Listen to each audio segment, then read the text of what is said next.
नमस्कार, मैं हूं श्रेया सिंह राठौर और आप देख रहे हैं मनोज तिवारी टॉक शो।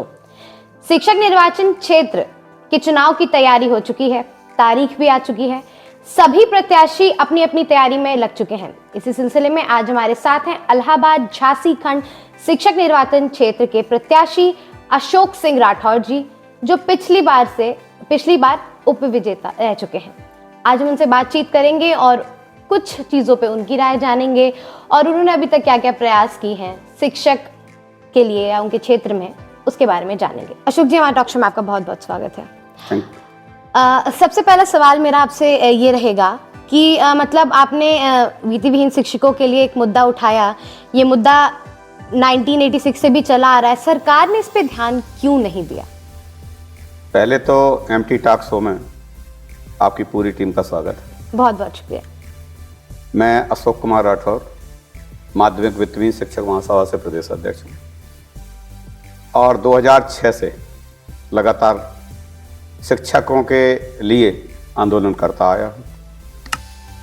2006 में अपने जनपद का जिलाध्यक्ष, 2008 में प्रदेश का महासचिव, 2010 में पहला चुनाव, उसके बाद कोषाध्यक्ष जी, प्रधान महासचिव रहते हुए 2019 से प्रदेश अध्यक्ष पद पर। आपने पहला क्वेश्चन जो रखा कि वित्तविहीन व्यवस्था 1986 से लागू है।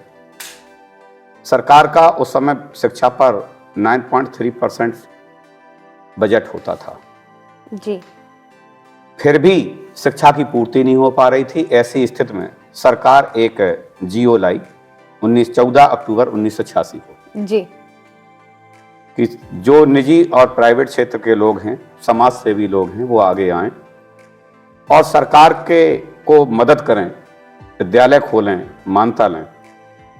और उस समय ये व्यवस्था केवल 2 साल के लिए की गई थी।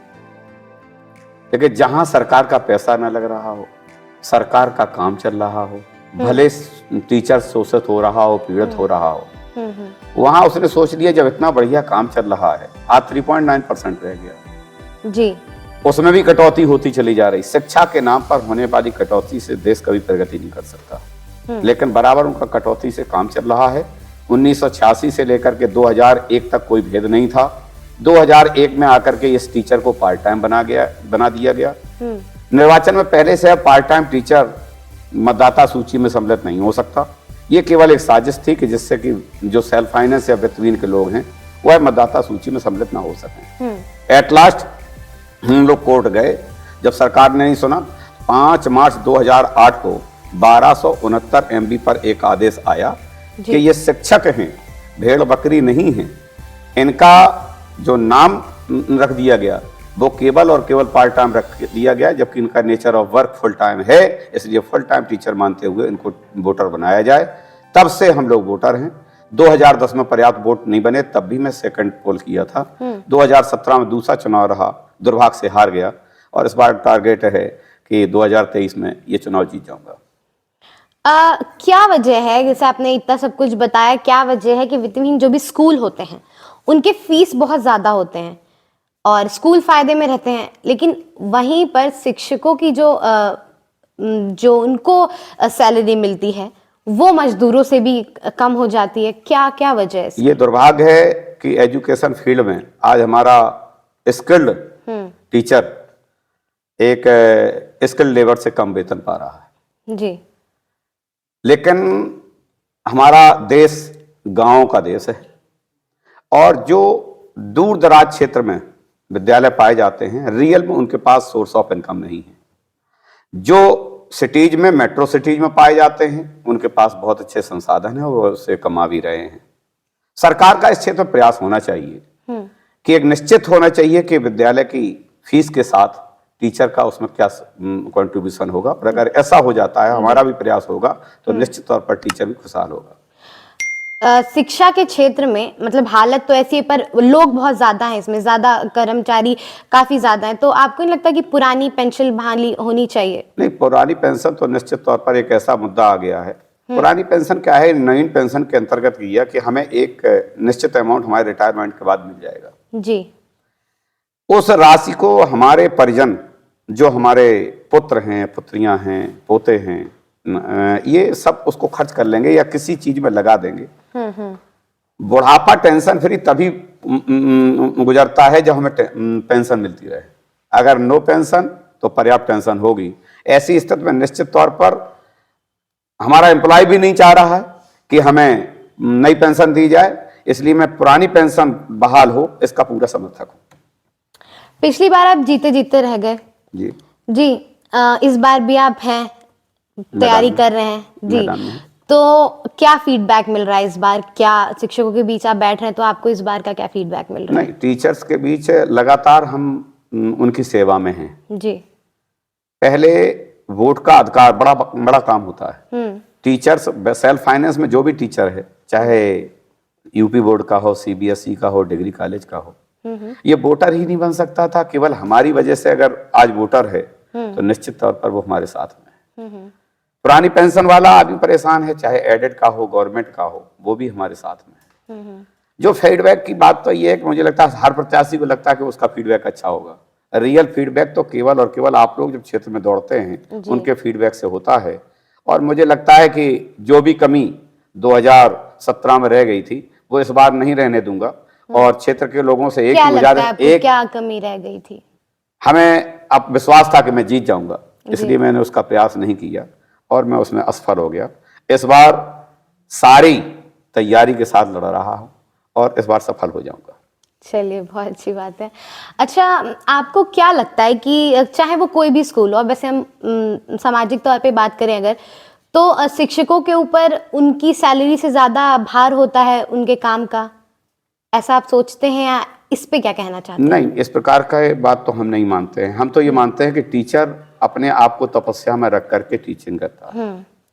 वेतन उसकी जो भी है उसका सबसे बड़ा मोटो रहता है कि हम समाज में सुधार लाएं और समाज का सुधार लाता, अदरवाइज सेल्फ फाइनेंस से कोई टीचिंग नहीं करे। चलिए, अभी हम यहाँ की शिक्षकों की स्थिति पे तो बात कर रहे हैं। हरियाणा सरकार ने अभी, आपने पता भी होगा शायद आपको। जी, पता है। तो वो जो उन्होंने लागू किया है चीज सुबह उठाने वाला, कि वो भी एक जिम्मेदारी शिक्षक पे दे दी गई है, तो वो उस पूरे मामले पे आप क्या कहना चाहेंगे? क्या सोचते हैं आप इस पे? मुख्य रूप से बेसिक एजुकेशन में अब टीचर को टीचर नहीं रखा गया, उसको हलवाई भी बना दिया गया है, उसको जगाने वाली माँ भी बना दिया गया है। जितना बर्डन उस पर डालते जा रहे हैं उतनी काम गड़बड़ होता जा रहा है। हम लोग सभी प्राइमरी स्कूल में पढ़ते रहे हैं, वहां किसी प्रकार की जरूरत नहीं थी। आज जो भी चीज हो रही, जितनी इस प्रकार की चीजें बढ़ रही हैं उतना ही प्रकार का मामला कमजोर होता जा रहा है। आपके हिसाब से ये जो नीति जो लागू की है अच्छी नहीं है। चलिए, बहुत अच्छी बात है। आप और समस्याएं, मतलब ये जितनी अभी तक हमने डिस्कस की, उसके अलावा और आप क्या क्या समस्याएं देखते हैं जो आपके मुद्दे में भी हैं? पहली बात, पुरानी पेंशन बहाल होनी चाहिए जी। दूसरी बात है, हमारा बहुत आपको संज्ञान में है या नहीं में, ये संज्ञान में है, स्कूलों में टीचर ना होने पर मैनेजमेंट ने वहां पर टीचर नियुक्त कर लिए, उनको अप्रूवल मिल गया और वो पढ़ाते रहे, सैलरी लेते रहे, ईपीएफ जीपीएफ सब कुछ करता रहा। 20 साल बाद उनको तदर्थ शिक्षक के नाम पर आज बाहर किया जा रहा है। ये कहीं से भी उचित नहीं है। 20 साल वेतन पाने के बाद आज उम्र का वो पड़ाव हो गया 50+, अब टीचर कहाँ जाएगा? जो भी है एडजस्टमेंट वहां से किया जाए, यहाँ पर टाइट रखा जाए कि इस प्रकार की कोई नियुक्ति ना हो। सरकार अपने संसाधनों से अपने हिसाब से भर्ती करे।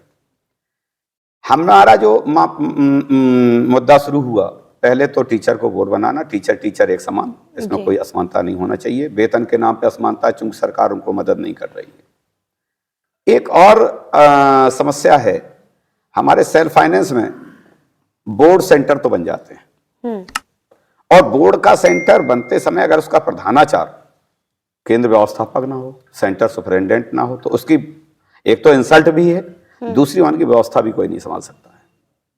टीचर पढ़ाता है, हमने मान लिया उसको वेतन नहीं मिलता है, लेकिन प्रैक्टिकल एग्जामिनर तो उसे होना ही चाहिए।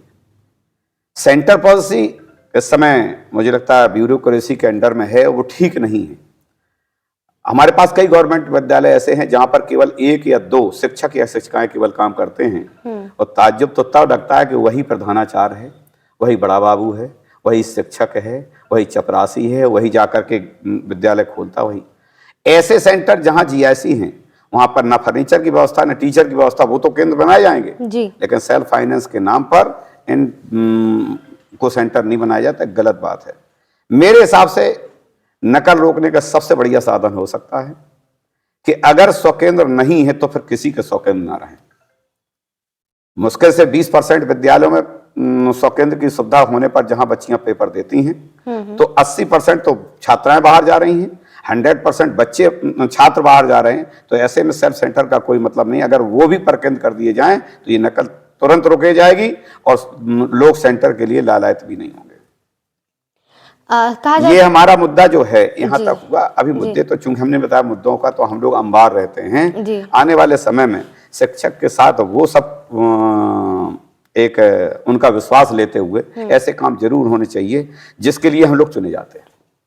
कहा जाता है कि कई वित्तहीन विद्यालयों के आप भी प्रबंधक हैं, तो क्या वहां पे शिक्षकों को सही वेतन मिल पाता है? जी, हमारे यहाँ वेतन और ईपीएफ ये दोनों की व्यवस्था पर्याप्त है और हमारे यहाँ कोई दुख नहीं। तो क्या फर्क है उनमें जहाँ नहीं मिल पाता है और जो आप में मिल पाता है? क्या क्या फर्क है? क्या ये सरकार की पॉलिसीज हैं। मुझे लगता है कि सरकार की सुरक्षा के हिसाब से इस चीज को अगर ईमानदारी से लागू किया जाए तो जो ग्रामीण क्षेत्र के विद्यालय हैं उनको फिर मदद करनी पड़ेगी। आप कोई काम कराना चाहते हैं तो आप ऐसे कैसे सोचते हैं कि सरकार कुछ नहीं करेगी? सरकार कुछ करे तो सभी विद्यालय ठीक से रन हो सकते हैं। जी, आपको नहीं लगता कि जो राजनीतिक नेता हैं उनको शिक्षक वाले चुनाव में भाग लेने की अनुमति नहीं होनी चाहिए, क्योंकि फिर वो सरकार की बोली ही बोलते हैं? पहले ऐसा ही होता था। हाँ, पहले ऐसा होता है था और 8 सीटें जो शिक्षक के लिए और 8 सीटें हमारे प्रदेश में स्नातक के लिए नियोजित की गई थी। यहाँ पर इस मंशा से उच्च सदन में ये लोग जाएंगे जी, शिक्षक हित पर और ग्रेजुएट हित पर बात उठाएगा। लेकिन चूंकि राजनीतिक पार्टियों ने इसमें अपना सीधा पार्टिसिपेशन शुरू कर दिया है तो लोग वोट भी पता लगे पार्टी को ही देते हैं। जब जीते हैं तो लोगों को चुनने के लिए, लोगों को सदन में जाने के लिए ये उनकी बाध्यता हो गई है कि वह भी राजनीतिक पार्टियों को सहारा ले लेते हैं।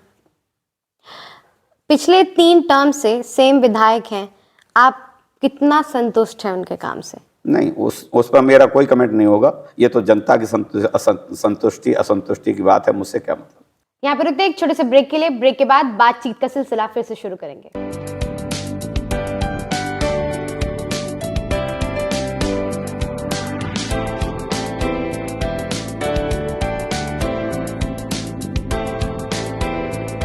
ब्रेक के बाद आपका स्वागत है। मैं हूं श्रेया सिंह राठौर। आइए बातचीत का सिलसिला आगे बढ़ाते हैं। तो सर, आगे मैं आपसे ये पूछना चाहूंगी कि इस बार 16,000 मतदाता हैं। क्या कहा जा रहा है कि कुछ फेक भी हैं, फेक वोट्स भी आएंगे, तो इस बात में कितना दम है? इस पे क्या कहना चाहेंगे आप? नहीं, आपने जो प्रश्न किया उसका प्रश्न ये है कि जो इलाहाबाद झांसी खंड शिक्षक निर्वाचन क्षेत्र है उसमें प्रयागराज से 16,000 मतदाता है जी। पहले राउंड में कुछ मतदाता कम उम्र वाले सम्मिलित हो गए थे, लोगों ने उसमें ऑब्जेक्शन किया था।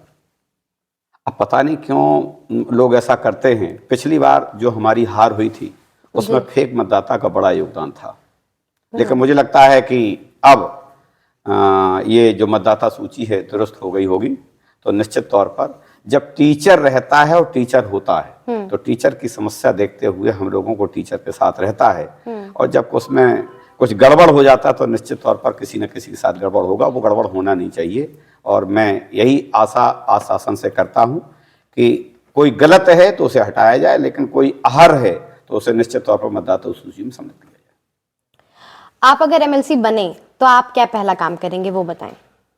शिक्षक सम्मान। मुझे लगता है शिक्षक सम्मान से ज्यादा उसे कुछ नहीं चाहिए। ये असम्मान ही है कि हमारा जो प्रधानाचार्य है वो केंद्र व्यवस्थापक नहीं है। यह असम्मान ही है कि हमारे यहाँ लैब है, हमारे यहाँ प्रैक्टिकल नहीं हो पा रहे हैं, हमारे यहाँ प्रैक्टिकल की सुविधा नहीं दी जा रही है। ये असम्मान ही है कि हमारा टीचर साल भर तो बहुत बढ़िया पढ़ाता है, प्रैक्टिकल अच्छा कराता है और प्रैक्टिकल का एग्जामिनर नहीं है। इस प्रकार से पुरानी पेंशन का मामला हो, हमारे वित्तहीन शिक्षकों के मानदेय का मामला हो, सरकार से निश्चित समय पर अपने टीचर्स के सहयोग से उनका सम्मान रहे और आगे का कारवां शिक्षा क्षेत्र में बहुत अच्छा बढ़ता रहे, ये हमारा पहला प्रयास होगा। आपको नहीं लगता कि आपका क्षेत्र 10 जिलों के से या उसके बराबर है, पर जो बजट आता है वो तो सेम आता है, तो इतने में आप कैसे काम चलाते हैं, कैसे होता है? नहीं, बजट से मुझे लगता है बहुत मतलब नहीं होता। अच्छा। हम लोग जो सेवा करते हैं इस बजट के लिए नहीं। अब तो जो एक सामान्य विधायक का बजट होता है वो 10 जिले में जब 43 विधायक चुने जाते हैं उतना ही हमारी बजट होता है। बजट से सेवा नहीं होती, ये तो मन से सेवा होती है। लोगों को बहुत काम होते हैं और हमारे लोग जानते हैं कि धन से तो सेवा नहीं कर पाएगा। जो बजट अगर 2 करोड़ 3 करोड़ का 10 जिले में दे दोगे तो एक जिले में कितना हो पाएगा। इसलिए चूंकि हमारा शिक्षक समझदार है और जो हमारा मतदाता अगर उसी को लाभान्वित करने वाली, विद्यालयों को लाभान्वित करने वाली बात आती है तो ठीक हो जाता है, ऐसी कोई बात नहीं। तो चलिए, अब काफ़ी इन्वेस्टेड दिखाई दे रहे हैं कि हाँ मुझे जीतना है, मुझे करना है। कैसी चल रही है आपकी तैयारी? परिवार के लिए कितना समय निकल पा रहा है? कैसा चल रहा है सब? पॉलिटिक्स में माना जाता है कि अगर आप पॉलिटिक्स कर रहे हैं तो परिवार को उतना समय आप नहीं दे सकते जितना आपको देना चाहिए। जी। नींद, नारी, भोजन, तज ये 3 चीजें तजने वाले ही नेता होते हैं। कभी नींद नहीं आती है, घर परिवार बाहर है ही है, भोजन भी समय से नहीं मिलता है। इसलिए आपने देखा हो, अगर सफेद कुर्ता धारण कर लिया और नेतागिरी कायदे से कर रहा, डायबिटिक जरूर हो जाता है, क्योंकि उसको भोजन समय से मिलता ही नहीं। जी।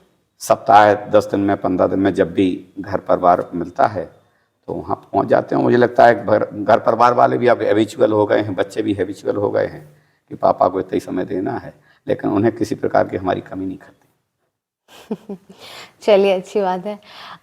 एक समाज के निर्माण में परिवार के बाद सबसे बड़ा जो योगदान होता है शिक्षक का माना जाता है। वो क्या क्या कहना चाहते हैं इस पे? वोटिंग के दौरान एक शिक्षक क्या सोचता है? नहीं, शिक्षक हमेशा, चाहे जहाँ हो, चाहे जिस स्टेप पर हो, जहाँ पर भी होगा, रियल शिक्षक केवल समाज सुधार की ओर सोचता है। इसलिए वो अपने आप को पैसे से नहीं जोड़ता, वो अपने सम्मान से जोड़ता है। और ये बात सही है, आज भी टीचर का इस समाज में सम्मान है। आज मुझे लगता है कि पिता भी अपने बच्चे को बीच चौराहे पर उसकी गलती करने पर न डांट सकता न मार सकता है। और हमारा टीचर से अभी भी डरता है कि चौराहे पर इस प्रकार से हम अपने टीचर के सामने न पाए। ये टीचर का सम्मान है और इस टीचर सम्मान के लिए ही आज टीचर जी रहा है। उस सम्मान में कहीं कमी आ रही है, वो सम्मान में कमी ना आने पाए, इसके लिए अशोक राठौर आगे। चलिए, आप अपने मतदाताओं को क्या देना चाहेंगे संदेश, वो बताएं। हम अपने मतदाताओं से चाहेंगे कि कोई भी मतदाता ये जरूर चाहता है कि हमारा वोट, हमने जिसको वोट दिया वो कैंडिडेट जीत जाए। जी। अब इस तौर पर केवल और केवल इस बार अशोक राठौर हैं। इसलिए वो हमें वोट जरूर दे जिससे उससे पछताना ना पड़े कि मैंने वोट नहीं दिया।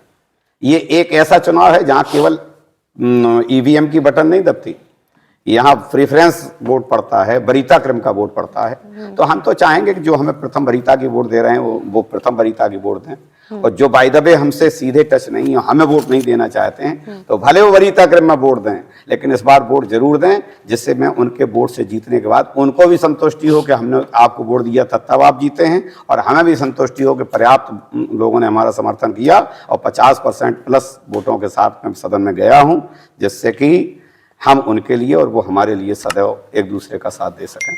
आपने हमें अपना अमूल्य समय दिया, इसके लिए बहुत बहुत शुक्रिया। आपने भी अपना समय हमें दिया, उसके लिए बहुत बहुत शुक्रिया, बहुत बहुत धन्यवाद। तो जैसे कि आपने देखा, आज हमारे साथ थे अशोक सिंह राठौर जी। उन्होंने अपनी नीतियां गिनाई, उनकी तैयारी कैसी चल रही है वो बताई। एक बहुत ही कह सकते हैं अच्छे तरीके का आत्मविश्वास देखने का मिला है उनके अंदर कि इस बार जीत तो उनकी होगी, पर अब ये तो परिणाम ही बताएगा कि क्या होगा, किसकी जीत होगी।